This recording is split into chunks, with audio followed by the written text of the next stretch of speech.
জয় যিশু সকলকে। একটা গীত সংহিতা পাঠ করছি, আর সেটার থেকে পাঠ করার সঙ্গে সঙ্গে ছোট্ট করে একটা ব্যাখ্যাও করব। প্রভু, ছোট্ট প্রার্থনার মাধ্যমে আমি শুরু করছি।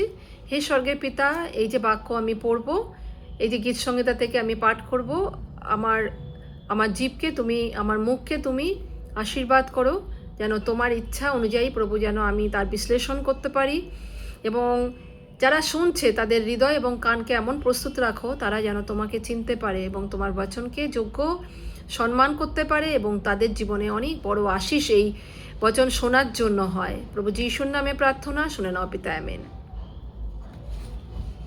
হে আমার প্রাণ, সদাপ্রভুর ধন্যবাদ করো। হে আমার অন্তরস্থ সকল, তাহার পবিত্র নামের ধন্যবাদ করো। এটা কিং ডেভিড দাউদ লিখেছেন, এবং উনি বলছেন, হে আমার প্রাণ সদাপ্রভু ধন্যবাদ করো, হে আমার অন্তরস্থ সকল তাহার পবিত্র নামের ধন্যবাদ করো। পরমেশ্বরের নামের ধন্যবাদ হোক। সর্বদা একজন প্রকৃত বিশ্বাসী সর্বদা পরমেশ্বরের নামের ধন্যবাদ করে, সে যে কোনো পরিস্থিতিতেই থাকুক। তার যদি প্রচণ্ড কিছু একটা সমস্যার মধ্যে দিয়ে যাচ্ছে, তার যদি কোনো দুর্ঘটনাও ঘটে গিয়ে থাকে, সে কিন্তু মুখ খুলে পরমেশ্বরের ধন্যবাদ করে। এবং এখানে লেখা আছে 2 নম্বর ভার্সে, হে আমার প্রাণ সদাপ্রভু ধন্যবাদ করো, তাহার সকল উপকার ভুলিয়া যাইও না। অনেক সময় আমরা পরমেশ্বরের ধন্যবাদ শুধু সুসময়ে করি। হ্যাঁ, শুধু সুসময়ে আমরা পরমেশ্বরকে ধন্যবাদ করতে পারি, তখন মুখ খুলি। অনেকে তো তাও খুলি না। কিন্তু অনেক সময় আমরা যখন নাকি দুর্যোগ আসে, দুর্দিন আসে, তখন কিন্তু তাকে আর ধন্যবাদ করার মন হয় না। তো এখানে দাউদ বলছেন যে তার কোনো উপকারকে আমরা যেন ভুলে না যাই। এর আগে আমরা যত উপকার করেছেন উনি আমাদের জন্য, প্রতিটা টেস্টিমনি আমরা যেন স্মরণে রাখি, প্রতিদিন তার জন্য যেন ধন্যবাদ দিই। যখন আমরা এরকম করতে পারি, তখন কিন্তু পরমেশ্বর আমাদেরকে ভুলেন না, এবং পরমেশ্বরের কৃপাও আমাদের আশা, তার অনুগ্রহ আমাদের উপরে আশা বন্ধ হয় না। 3 নম্বরে আছে, তিনি তোমার সমস্ত অধর্ম ক্ষমা করেন, তোমার সমস্ত রোগের প্রতিকার করেন। মানে পরমেশ্বর কি করেন? পরমেশ্বর আমাদের সমস্ত পাপকে ক্ষমা করেন। প্রভু যিশু এসেছিলেন এবং উনি আমাদের সমস্ত পাপ, আমরা কেউই ভালো ছিলাম না, সকলে পাপী, এবং আমাদের সমস্ত প্রকার পাপ বলতে আমরা হয়তো শুধু ব্যভিচার বা শুধুমাত্র কিছু চুরি করা এগুলোকেই পাপ ভাবি, কিন্তু অনেক ছোটোখাটো জিনিস আছে যেগুলো আমরা করে থাকি, আর সেগুলো পাপ। এবং সমস্ত পাপ থেকে আমাদের পরমেশ্বর ছুটকারা দেন এবং আমাদের সমস্ত রোগের থেকে প্রতিকার করেন, মানে আমাদের চাঙ্গাই দেন। তো যিশু কি করেন? আমাদের তার কাছে এলে অটোমেটিক, আমাদের চাই আর না চাই, পরমেশ্বর ধীরে ধীরে আমাদেরকে চাঙ্গাই দিতে শুরু করেন। আমাদের শরীরের ভেতরে যত অঙ্গ প্রত্যঙ্গ আছে, প্রতিটা সেলকে উনি প্রতিদিন রেজুভিনেট করেন। এটা সত্য, অতি সত্য। আমি এটা আমার জীবন দিয়ে বলতে পারি, এবং আমি নিজে জীবন দিয়ে এটা বলি যে আমার এতগুলো রোগ ছিল, এবং বিনা দাওয়াইয়ে আজকে আমি ঘুরছি ফিরছি, কারণ পরমেশ্বর আমাকে তার যে বচন অনুযায়ী চাঙ্গাই দিয়েছেন। আমার রিউমাটয়েড পলিআর্থ্রাইটিস ছিল, যেটা নাকি অত্যন্ত সাংঘাতিক রোগ। যারা জানেন তারা জানেন।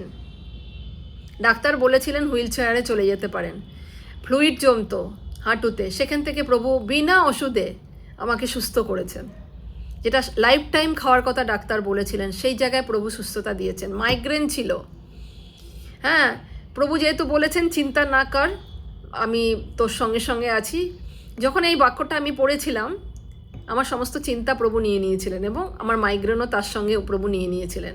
এরকম হরেক রকমের অসুখ, মানে আমি যদি লম্বা বলি অনেক অসুখের কথা বলতে পারি। তিনি সমস্ত রকমের রোগ থেকে আমাদের কিন্তু চাঙ্গাই দেন। আমি বলছি না যে রোগ আসবে না, রোগ হবে, কিন্তু উনি চাঙ্গাই দেন। তিনি কূপ হইতে তোমার জীবন মুক্ত করেন, দয়া এবং করুণার মুকুটে তোমাকে ভূষিত করেন। 4 নম্বরে আছে, কূপ থেকে তোমার জীবনকে মুক্ত করেন।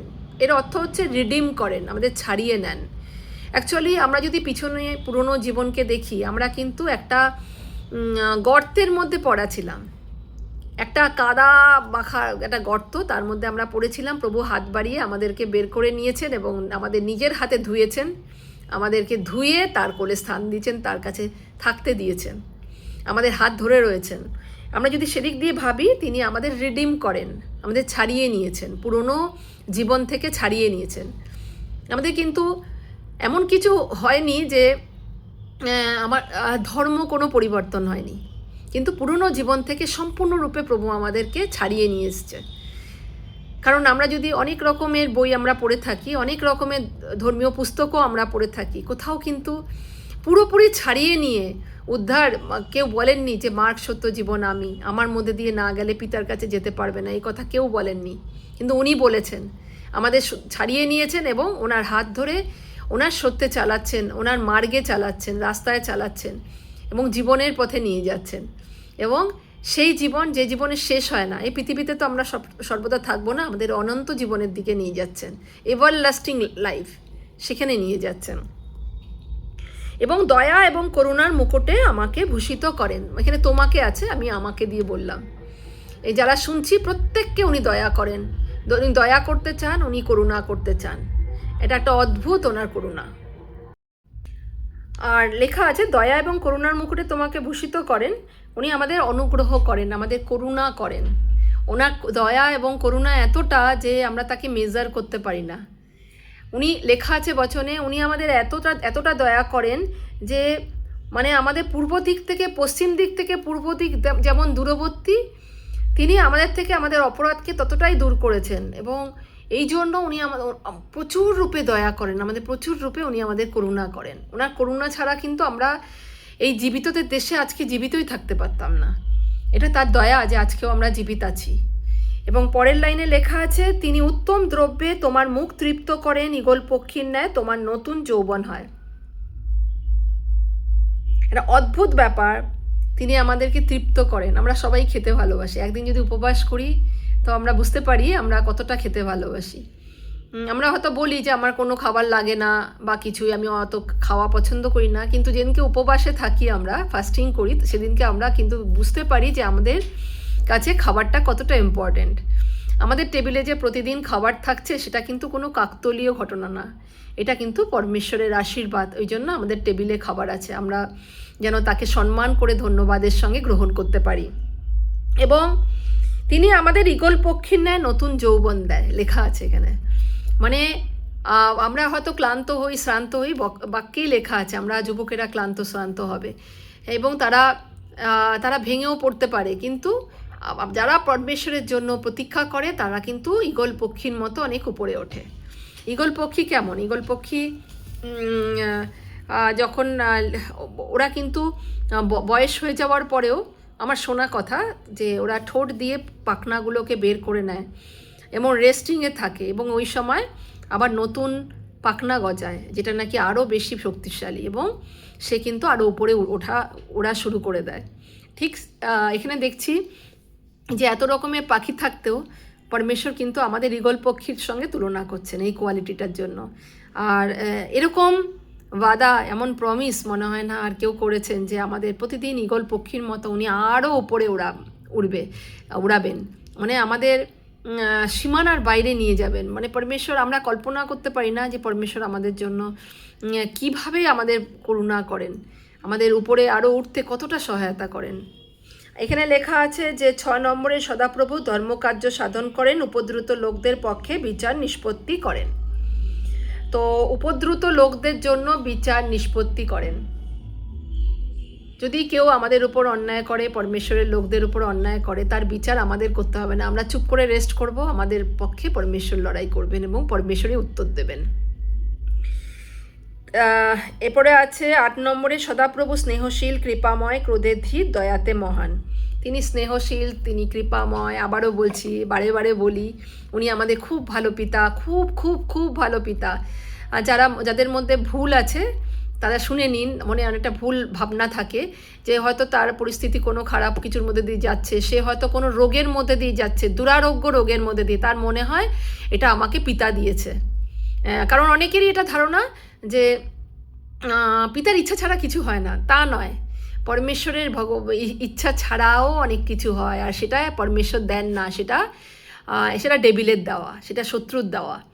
এবং আপনারা যদি চিন্তা করে দেখি, আমরা কি নিজের বাচ্চাদেরকে রোগ দেব?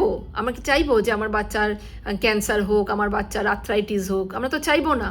তো পিতা, উনি তো আমাদের পিতা, উনি কেন চাইবেন আমাদের এগুলো হোক? শত্রু আমাদের উপর রোগগুলো দেন, কিন্তু উনি আমাদের ছাড়িয়ে নেন ওনার প্রতিজ্ঞা অনুযায়ী। এবং ক্রোধে ধীর, দয়াতে মহান। উনি অনেক ক্রোধে ধীর। ওনার যদি ক্রোধ প্রচণ্ড হতো, আজকে হয়তো আমরা কেউই জীবিত থাকতাম না, কারণ আমরা সবাই দোষী ছিলাম। তিনি আমাদের প্রতি আমাদের পাপ অনুযায়ী ব্যবহার করেন নাই, আমাদের অধর্ম অনুযায়ী প্রতিফল আমাদেরকে দেন নাই।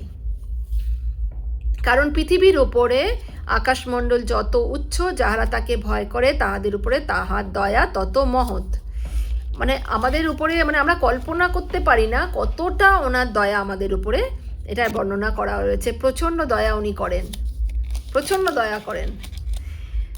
আর পশ্চিম দিক থেকে পূর্ব দিক যেমন দূরবর্তী, তিনি আমাদের হতে আমাদের অপরাধ সকলকে ততটাই দূরবর্তী করেছেন। পূর্ব থেকে পশ্চিম যেমন মিলানো যায় না, অনেকটা দূর না, ঠিক তেমনি উনি আমাদের থেকে দোষগুলোকেও সব নিয়ে নিয়েছেন। আমরা সকলে দোষী ছিলাম, সকলে পাপী ছিলাম, কিন্তু উনি আমাদের থেকে সমস্ত দোষগুলোকে নিয়ে নিয়েছেন। কারণ তিনি আমাদের গঠন জানেন, আমরা যে ধূলি মাত্র, ইহা তাহার স্মরণে আছে। মত্ত তাহার আয়ু তৃণ সদৃশ্য, যেমন মাঠের পুষ্প তেমনি সে প্রফুল্ল হয়। তাহার উপর দিয়া বায়ু বহিলেই সে আর নাই, তাহার স্থানও তাহাকে আর চিনিবে না। এখানে এটাই লেখা আছে। আমরা জানি আমরা মিট্টি দিয়ে তৈরি এবং আমাদের আয়ু সীমিত, আমরা কিছুকাল পৃথিবীতে থাকবো, তারপরে আমরা পৃথিবী থেকে চলে যাব। এবং উনি আমাদের গঠনকে খুব ভালো জানেন, উনি সব জানেন আমাদের কথা। আমাদের মাথার পাকা চুলও ওনার কাছে লিপিবদ্ধ আছে।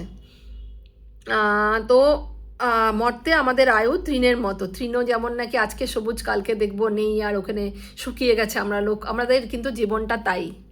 আমাদের কাছে কিন্তু সময়ও ভীষণ অল্প প্রত্যেকের কাছে। সুতরাং যারা আমরা শুনছি তারা যেন মনকে বদলায়। যদি কারোর কিছু পরমেশ্বরের উদ্দেশ্যে বলার থাকে যে পরমেশ্বর আমাকে ভালোবাসে না বা কিছু, তাদেরকে আমি একটা কথাই বলি, আপনার পরিস্থিতি যাই হোক না কেন, প্রভু পরমেশ্বর পিতা আপনাকে প্রচণ্ড ভালোবাসে।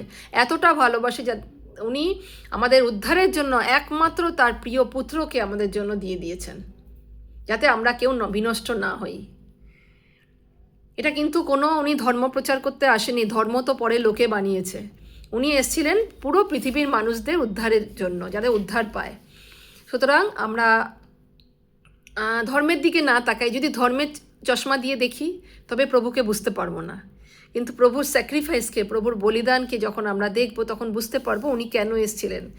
আমাদের এই অস্থায়ী জীবনে উনি কিন্তু চাননি যে আমরা দুঃখে থাকি, কারণ প্রতিটা মানুষই পাপী ছিল এবং পাপের শাস্তি তো মৃত্যু। এবং পাপের কারণে আমরা অনেক কিছু থেকে বঞ্চিত হচ্ছিলাম। আমাদের মধ্যে রোগ প্রবেশ করছে, আমাদের মধ্যে অনেক রকমের প্রতিবন্ধকতা আসছে। কিন্তু যারা প্রভুকে গ্রহণ করে নিয়েছে, প্রভুকে যারা জানে, তাদের একটাই লাভ, যে প্রভু সব কিছুকে ধুয়ে দিয়েছেন আমাদের, এবং আমাদের হয়ে পিতার সামনে আর্জি করেন যে আমাদেরকে দয়া করেন, যাতে আমাদের পাপকে আর স্মরণ করা না হয়। আমাদের যখন বিচার হবে, পরমেশ্বরের সামনে দাঁড়াতে হবে, প্রত্যেককে দাঁড়াতে হবে। আমাদের একটাই জীবন, এবং জীবন শেষ হলে আমরা পরমেশ্বরের সিংহাসনের সামনে দাঁড়াবো এবং সেখানে আমাদের বিচার হবে। আর প্রভু যিশু আমাদের অ্যাডভোকেট, যারা তাকে উদ্ধারকর্তা হিসেবে মেনে নিয়েছেন, যাদের হৃদয়ের দরজাকে প্রভু যিশুর জন্য খুলে দিয়েছেন। আর কিচ্ছু করতে হয় না এখানে, কোনোভাবে খুশি করা যায় না ঈশ্বরকে প্রেম দেওয়া ছাড়া। তো যেটা এই কার্যটা যিনি করেছেন, তার জন্য কোনো দণ্ডাজ্ঞা নেই। এবার লেখা আছে, কিন্তু সদাপ্রভুর দয়া যাহারা তাহাকে ভয় করে তাহাদের উপরে অনাদিকাল অবধি অনন্তকাল পর্যন্ত থাকবে, এবং তাহার ধর্মশীলতা পুত্র পৌত্রদের প্রতি বর্তাবে। হালেলুয়া। অনেক ধন্যবাদ প্রভুকে। উনি শুধু আমাদের চিন্তা করেননি, আমাদের পরের জেনারেশনের চিন্তা করেছেন। এমন কোনো বইয়ে যদি লেখা আছে আমাদের বংশ পরম্পরার জন্য উদ্ধারের রাস্তা দেওয়া আছে, তো আমাকে লিখে পাঠাবেন কমেন্টে কোথায় আছে, আমি কোথাও পড়িনি। তো একমাত্র প্রভু যিশু এটা বলেছেন, যে পিতা পরমেশ্বর বলেছেন যে যারা তার কাছে নত হবে, তাকে উদ্ধারকর্তা হিসেবে গ্রহণ করবে, তাদের উপর দয়া করা যাবে, অনন্তকাল পর্যন্ত থাকবে, এবং তার বংশ পরম্পরায় সেই দয়াকে চাকবে।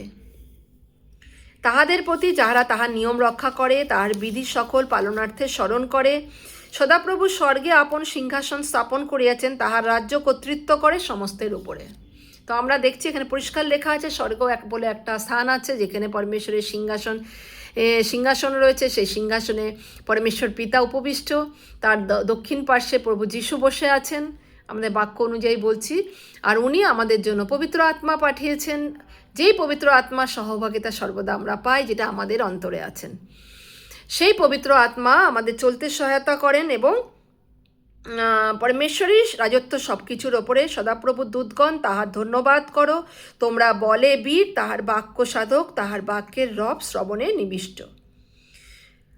পৃথিবীর সমস্ত রকমের সে প্রাণী হোক, সৃষ্টি হোক, সকলেই কিন্তু পরমেশ্বরের প্রশংসা করে। চলুন আমরাও পরমেশ্বরের প্রশংসা করি, ধন্যবাদ করি। এবং আমি যারা শুনছি তাদের শুনছেন এখন, তাদের কাছে রিকোয়েস্ট করি তারা যেন বিশ্বাস করেন তাদের একজন পিতা আছেন, যিনি হয়তো তাকে আমরা জানি না, কিন্তু সে হয়তো জানে না, কিন্তু সেই পিতা তাকে খুব প্রেম করেন।